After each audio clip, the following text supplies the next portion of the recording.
114টি vote কেন্দ্র থেকে ভোলা সদর উপজেলায় দ্বিতীয় ধাপে ষষ্ঠ উপজেলা পরিষদ নির্বাচন হয়েছে। এই উপজেলা পরিষদ চেয়ারম্যান পদে আলহাজ মোহাম্মদ ইউনুস মোটরসাইকেল প্রতীক নিয়ে বেসরকারিভাবে নির্বাচিত হয়েছেন। তিনি সর্বমোট ভোট পেয়েছেন ৭১,১৫৫ ভোট এবং তার নিকটতম প্রতিদ্বন্দ্বী মোশাররফ হোসেন আনারস প্রতীকে নিয়ে পেয়েছেন ৪০,০৮৭ ভোট।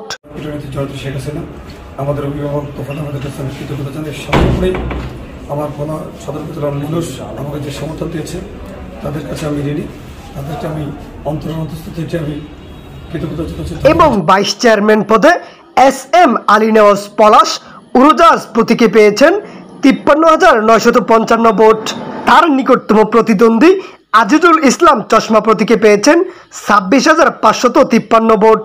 আমার একটা আশা ছিল ইনশাআল্লাহ সাধারণ মানুষের ভিতরে যে স্বতঃস্ফূর্ততা ছিল যে জয়ী হব, ইনশাআল্লাহ শতভাগ আশা পূর্ণ হয়েছে। আমি ভাইস চেয়ারম্যান হিসেবে উড়োজাহাজ মার্কায় জয়ী হয়েছি, তার জন্য আমি সর্বপ্রথম কৃতজ্ঞতা প্রকাশ করছি এই উপজেলার সাধারণ মানুষ।